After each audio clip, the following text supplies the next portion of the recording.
de Dieu qu'il a créé pour pouvoir prospérer. C'est pour ça qu'ils font des sacrifices, c'est pour ça qu'ils dans les loges maçonniques, c'est pour ça que dans des sociétés secrètes, dans toutes ces choses mystiques, il faut des sacrifices, il faut du sang humain.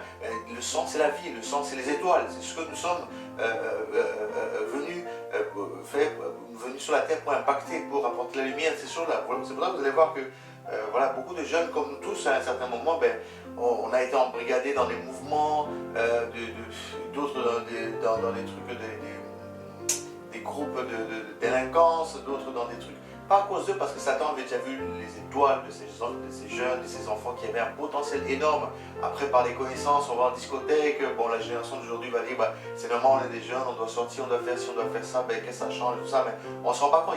Il y a de ces endroits ténébreux où les responsables de certains endroits comme des discothèques, des boîtes de nuit, des cabarets, des clubs échangistes, toutes ces choses-là, quand ces gens-là, quand ils font leur business, ils veulent gagner de l'argent, mais ils vont voir des marabouts, ils vont voir des féticheurs, ils vont voir ceux qui sont dans les Rose-Croix, de toutes ces choses-là, ils vont voir des gens pour faire des alliances, des pactes pour que leur business réussisse. Et quand tu vas dans les boîtes de nuit, voilà, faut comprendre que derrière ça, il y a des réalités spirituelles.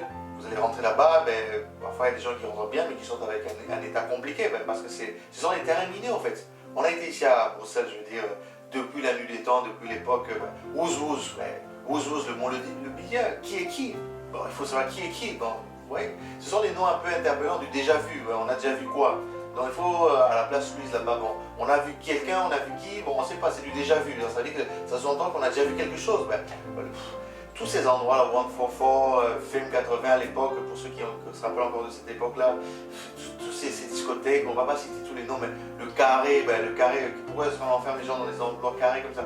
Donc c'est simplement pour dire, les noms vous les connaissez, pour ceux qui habitent ici, même vous trouvez dans d'autres contrées, comprenez que tous ces endroits-là, ce ne sont pas des endroits pour quelqu'un qui doit impacter, qui doit illuminer, parce que ce sont des endroits en fait sombres déjà, ce sont des endroits obscurs, ce sont des endroits où les gens qui ont investi, qui ont fait des contrats pour pouvoir faire leur business, doivent utiliser des étoiles comme toi, comme moi, comme tous ces clients qui rentrent là-bas pour pouvoir extraire en fait le maximum qu'ils peuvent extraire dans toutes ces personnes-là. C'est pour ça que vous allez voir, il y a des gens qui vont être dans l'addiction, commencer à toujours aller dans des endroits sombres, leur vie ça sera les boîtes de nuit, ils vont aller jusqu'à 5h, 6h, 7h comme nous à l'époque, on allait dans des endroits, c'était jusqu'à midi, on trouvait ça normal, tout ça, parce qu'on était dans des endroits ténébreux en fait, où on exploitait nos dons, on exploitait nos talents, toutes ces choses-là. On ne s'en rendait pas compte. Et tu crois que tu aides les gens, tu rends service aux gens, tu crois que tu sors pour t'amuser. Toi, tu vas avec de bonnes intentions. Mais les gens qui ont le troisième œil, les gens qui ont un œil de plus que toi, tu n'as pas, ils utilisent au fait l'étoile qui est en toi. Ça se passe comment? Par des sorties, par des amusements, au travail une fille qu'on te donne, au travail un garçon qu'on te donne, toi tu crois que tu t'amuses et tout ça. En fait, on est en train d'extraire ton étoile via toutes ces personnes-là et tu ne le vois pas. Donc, il faut faire attention. On vit dans un monde très compliqué, très complexe et il faut vraiment faire attention. Je me rappelle encore à l'époque, lorsque nous étions un peu plus jeunes, tous ces hôtels ici, derrière tous ces hôtels qu'il y a au centre de la ville, à Bruxelles, où on a grandi, vous allez voir, il y a des Sofitel, il y a des Hilton à l'époque, et tous ces hôtels qui sont autour de ces discothèques, il y a des gens qui venaient parfois des États-Unis, d'ici et là, des hommes riches, des gens qui ont besoin de claquer leur argent parce que dans leur milieu, ce sont de l'argent sale, ce sont de l'argent pourri, il faut qu'ils flambent ça. Tu vas avoir des hommes d'affaires qui vont venir. Tout ça, nous qui étions si jeunes comme ça, on a besoin d'argent, on a besoin de réussir, on a besoin d'avoir une belle voiture, d'avoir une belle situation, toutes ces choses-là. Gloire à Dieu, tu m'as épargné ces choses-là, mais j'ai aussi été à être presque une des victimes au Sofitel ici à l'Ouest. Il y a un gars que j'ai rencontré en discothèque, moi innocent, que je vais pour danser et toutes ces choses-là, il me donne un rendez-vous, je crois que c'était pour faire une business, il me parlait d'un business, tout ça, il me donne un rendez-vous à l'hôtel, je vais à l'hôtel comme tout le monde, sans arrière-pensée, sans idée néfaste, toutes ces choses-là. Et arrivé là-bas, j'arrive dans l'hôtel, il m'amène dans sa chambre, c'était en fait quelqu'un qui voulait m'initier en fait à l'homosexualité. Il a commencé à me montrer un film d'homosexualité. voilà, commencer à montrer ses parties intimes, se toucher le corps et tout ça pour m'initier à ces choses-là. Quand j'ai réalisé que c'était ces choses, j'ai dit non, c'est pas possible, c'est pas dans mon éducation, c'est pas ma semence, je peux pas participer. Mais il m'a presque il a presque essayé de m'obliger à ce que lui et moi on puisse aller ensemble. Mais j'ai dit non, j'ai refusé. Et je suis parti de cet hôtel, je me suis rendu compte, mais plein de nos amis, connaissances, certains sont tombés dans ce piège-là. Parfois par besoin d'argent, par besoin de s'affirmer, de montrer qu'ils peuvent acheter des belles voitures, qu'ils peuvent avoir une belle situation, une bonne position économique dans la société, tout ça, mais sont rentrés dans des choses comme ça, alors qu'ils ne voulaient pas forcément ça. Parce que l'ennemi utilise des hommes, utilise des femmes pour pouvoir prendre nos étoiles. Il faut faire attention. Attention les amis, ce n'est pas une blague, c'est une réalité. On a été dans des milieux où on prend des jeunes, d'autres qui roulent en voiture, qui vont en Allemagne, en France et tout ça, on vous prend comme un éclaireur avec la voiture, les gens qui sont derrière, qui sont avec des choses obscures pour traverser la frontière et tout ça, toi on te met en avant, tu es innocent, tu es bien disposé dans ton esprit, on t'utilise ton étoile. On va te donner peut-être 100 euros, 200 euros, 300 euros, entre temps ils seront 10 000, 20 000, 30 000 euros, mais toi tu as 100 euros, on a utilisé ton temps, on a utilisé ton étoile, on t'a utilisé, tu ne te rends même pas compte en fait. Donc des choses impossibles, il faut faire très attention. Et tu crois que tu n'as rien fait, non, on a utilisé ton étoile. Et c'est avec ça, parfois, il y a des gens, tu es là, tu as côtoyé des gens, tu as mangé avec des gens, tu as laissé des empreintes quelque part, tu vois que ces gens mettent ton étoile est en prison quelque part et tu ne le sais même pas. Aussi bien ceux qu'on a peut-être côtoyés aussi dans le passé. Mais il y a des gens, pour réussir dans la vie, il fallait qu'ils flashent les gens avec l'argent noir. Ils prennent de l'argent, soi-disant ils doivent laver l'argent avec des produits spécifiques qui viennent de Washington, d'ici, parce que c'est l'argent qui sont dans les malles des présidents, soi-disant de la famille qui est restée en Afrique, ici et là, ils viennent rencontrer des hommes d'affaires ici, qui ont leur ferme, qui ont leurs activités ici. Ces jeunes-là, de ma génération, d'autres, on se connaît, je veux dire, c'est pas quelque chose de tabou, on se connaît dans les milieux, donc c'est pas quelque chose d'extraordinaire. Mais ils sont initiés dans ça par des vieux loups qui utilisent des plus jeunes comme nous, plus innocents, qu'on ne connaît pas trop, parce qu'on veut réussir, on veut avoir une situation, il y a la discrimination, l'emploi, il y a le racisme, il y a si, on veut la facilité, mais Satan nous amène toujours la facilité, parce que Satan, c'est celui du tic au tac, mais derrière ça, il y a des conséquences, il te donne, mais il te reprend. Voilà, tu rentres dans ces milieux-là, tu commences à évoluer, tu commences à marcher avec des gens qui flashent les gens. Donc flasher les gens, c'est quoi? C'est qu'ils ont soi-disant des billets noirs qui eux-mêmes coupent, des billets qui coupent. Ils vont parfois acheter des billets je sais pas, pour 100 euros, 200 euros, 300 euros, en billet de 1, en billet de 10, en billet de 100, ils lèvent ça avec un produit, ça devient noir, et puis ils font croire aux gens avec leur mallette d'argent qui est tout en noir donc c'est pas beaucoup d'argent, que voilà, le produit se trouve aux États-Unis par leurs contacts et toutes ces choses-là, mais s'ils investissent 75 000, 100 000, 200 000, 300 000, d'autres ont été même jusqu'à 1 million d'euros, 2 millions, il y en a qui ont utilisé cet argent-là, c'est l'argent sale. C'est l'argent souillé, c'est l'argent sale. Et c'est là où vous voyez tous ces gens-là après, ils vont aller en Afrique, ils vont faire les beaux gosses là-bas, ils vont faire les riches.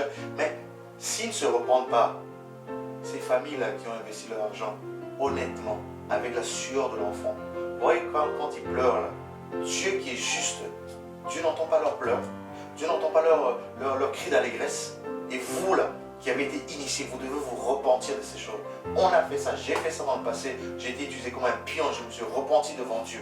Et vous aussi, si ce message vous rencontre et que vous êtes aussi encore dans ces choses, que vous n'êtes pas encore repenti, que vous n'avez pas encore changé de fusil d'épaule par rapport à ces pratiques, de flasher les gens, de prendre l'argent des gens, d'escroquer les gens avec les chèques, avec la drogue, avec les shit et toutes ces choses, vous devez vous repentir parce que c'est l'argent sale. C'est pour ça que beaucoup de jeunes de ma génération, 35 ans, 40 ans, 45 ans, se retrouvent aujourd'hui, ils n'arrivent pas à se marier, ils n'arrivent pas à avoir une stabilité, ils n'arrivent pas à réussir dans la vie parce qu'il y a des ténèbres en fait, il y a des ténèbres qui vous poursuivent encore jusqu'à aujourd'hui. Vous êtes en train de pleurer, vous êtes en train de vous poser mille et une questions, mais vous êtes vous-même parfois la source des problèmes parce que vous vous êtes fait avoir par des personnes qui vous ont mal orienté, qui vous ont désorienté parce qu'ils étaient des envoyés du diable venus pour vous détourner de la voie, du chemin, de la vérité qui est la moralité divine, qui est Jésus-Christ de Nazareth, pour vous embrigader, pour voler les grâces, les dons et les étoiles que vous avez. C'est pour ça que beaucoup, à 40 ans, des jeunes encore pleurent, se retrouvent dans des situations, leur vie n'est pas stable, ils font les beaux gosses, on les voit dehors, dans les réseaux sociaux, tout ça, mais en réalité, ils souffrent, ils ont des problèmes, mais parce qu'il y a des antécédents. quand on va extraire 10 000 euros, 20 000 euros, 50 000 euros de chèque sur un compte de quelqu'un, vous dites que c'est l'assurance qui paye. Mais entre-temps, il faut que la personne retrouve son argent, le temps que l'assurance intervienne, toutes ces choses-là. Mais la personne, le fermier ou l'homme d'affaires que tu as été flashé pour 1 million d'euros, 500 000 euros, mais quand il va pleurer, s'il a vraiment travaillé avec l'assureur de son front, et même tu es juste, mais tu as des problèmes. Si ce n'est pas toi qui paye, ça sera ton couple qui va payer le prix. Si ce n'est pas ton couple, ça sera tes enfants qui ont des situations parfois compliquées. Tu vas te poser mille et une questions, mais parce qu'à la source, ton étoile avait été volée, tu as été initié dans des choses mauvaises, dans des choses ténébreuses, et tu n'as pas vu le feu venir à cause du désir de ta chair, de réussir, d'évoluer très très vite, mais tu as été plus vite que le temps, tu n'as pas été dans la volonté de Dieu. Alors j'aimerais bien nous interpeller, nous, cette génération qui avons fait ces choses-là, de nous repentir, de changer, parce que je vous assure, Dieu est juste. Même si tu dis, bon, c'est du passé, tu ne tiens plus compte de ça. Non, Dieu est juste. Tu dois te repentir, tu dois demander pardon. Et si tu connais des personnes, il faut aller demander pardon à ces personnes. Parce que Dieu est dans sa justice. Oui, Dieu est dans sa justice. Donc, vraiment que Dieu vraiment nous éveille notre conscience par rapport à ce qu'on a pu faire. Dieu ne tient pas compte des temps d'ignorants, mais on doit demander pardon. On doit demander pardon, on doit se repentir. Tous ces endroits ténébreux, les cafés, voilà, on a été, on a connu, on a rencontré, ça nous a créé pas mal de tort, ça nous a freiné dans notre vie, même moi, pour moi-même, pour me marier, là, je vous assure, si ce n'était pas Dieu qui était intervenu, c'était impossible que je puisse me marier, c'était impossible que j'ai une vie stable, une vie familiale normale, c'était impossible parce qu'il y a des choses que j'ai héritées par rapport à des malédictions, et puis il y a des choses que j'ai faites moi-même, par mon ignorance, par des amis, par des connaissances, par toutes ces choses-là, dont eux-mêmes étaient ignorants. On s'est tous mis dans le même monde, tous des victimes des choses dont on était ignorants parce que Satan est rusé. Satan se transforme en ange de lumière. Il passe par des hommes, il passe par des femmes. Vous savez, le monde est compliqué. Nos parents qui ont touché un peu à la politique, qui ont eu un pied dans la politique ou totalement dans la politique, ils ont dû faire par rapport au régime passé alliance d'une manière volontaire ou involontaire pour pouvoir réussir, pour pouvoir souvenir aux besoins de la famille malgré eux,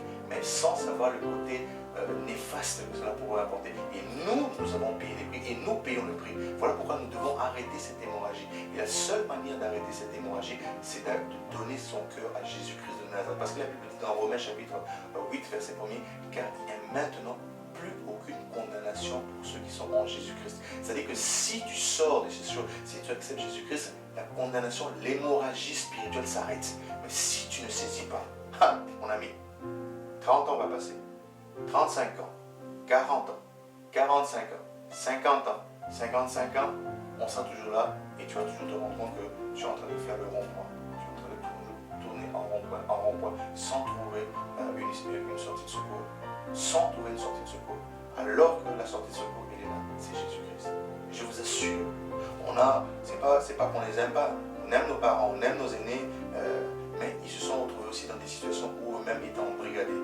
On a eu à l'époque ici des mamans qui étaient dans les mamans Moziki, dans les mamans Likelemba, dans les mamans des tantines, dans les mamans des Moziki, qui faisaient des mamans des ambiances, qui avaient leur groupe, qui avaient leur staff, qui ont régné dans les années 80 en Belgique, ici à Bruxelles, ici, qui ont eu leur temps, qui ont régné, qui ont fait des choses. Mais vous, les enfants, aidez vos parents, aidez vous-même, cherchez Dieu. Parce que vos parents, nos parents qui ont été dans ces choses-là, les mamans Moziki, les mamans tantines, les mamans, tout ce que vous voulez, d'autres qui ont dû aller faire la prostitution, d'autres qui ont dû aller faire des alliances bizarres, tout ça pour que les enfants réussissent, je vous assure, si vous êtes conscient de ces choses, que c'est pas bien, que ça a amené beaucoup de malédictions, même pour nos parents, si on les aime, on doit les aider dans la prière, on doit les interpeller, on doit prier pour eux, pour qu'ils sortent de ces choses, parce que la malédiction commence en haut, et descend, et descend, et descend, et descend. Si ce n'est pas vous qui payez les pots cassés, ce sera vos enfants, ce sera ceux qui ont refusé. Je vous assure, ce sont des réalités spirituelles, donc il faut tenir compte. Satan voit le mal de loin, Satan, il vise loin, il vise la jeunesse, il vise la génération future, parce qu'il veut abolir, il veut détruire tout ce qui est devant lui. Parce que dans Jean 10, la Bible dit que le malin, le voleur, ne vient que pour voler, détruire et tuer. Mais Jésus dit, je suis venu avec mes brebis et la vie, il est en abondance. Donc si tu veux vivre une vie de paix, si tu veux vivre dans l'abondance de Dieu, si tu veux vivre dans la grâce et la protection divine, il faut quitter ces choses. Je vous en prie, comprenez que c'est une réalité spirituelle par rapport à notre étoile. Satan vise notre étoile depuis longtemps. Ce n'est pas depuis aujourd'hui. Et il ne va pas se fatiguer jusqu'à ce que le Seigneur revienne pour mettre fin à ces choses. Alors, je pense que chacun comprend, ou ceux qui veulent comprendre, ceux qui veulent réaliser que ce sont des réalités. Parce que moi, ça me fait mal de voir parfois, c'est pas que je suis mieux, non, je suis mieux que personne. Mais Dieu m'a fait grâce de me visiter dans mon cœur, de m'interpeller. Et j'ai ouvert mon cœur parce que j'ai vu que sans lui je n'étais rien. Sans lui je souffrais malgré le beau gosse que je faisais, malgré la belle apparence, je me la jouais, tout ça. Mais j'étais un blessé de guerre, j'étais un blessé rejeté d'une famille où forcément, dans une famille où le père n'a pas forcément donné cet amour qu'il aurait pu donner, bien que le matériel, la gogo, c'était pas un problème. Mais l'amour, on n'a pas reçu forcément. Et Jésus-Christ est venu dans mon cœur me guérir de ces souffrances cachées, de ces souffrances intérieures. Et je sais que je ne suis pas le seul. Je sais qu'il y a beaucoup aussi parmi mes connaissances, parmi mes amis ou d'autres qui vont peut-être suivre ce petit partage de vidéos, vont peut-être se retrouver dans ces choses où voilà, on est venu dans le monde, on n'a pas voulu venir, mais Dieu sait pourquoi il nous a envoyés.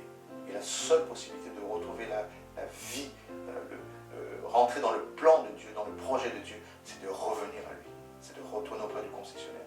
Vraiment, soyez interpellés, soyez éveillés, comprenez quelle est la volonté de Dieu. Comprenez qu'est-ce que Dieu attend de vous. Comprenez qu'est-ce que le créateur de cette étoile que tu es, que je suis, veut de nous. Et c'est là où tu réussiras. C'est là où tu vas émerger. C'est là où tu vas aller de l'avant. Que Dieu te garde, que Dieu te bénisse.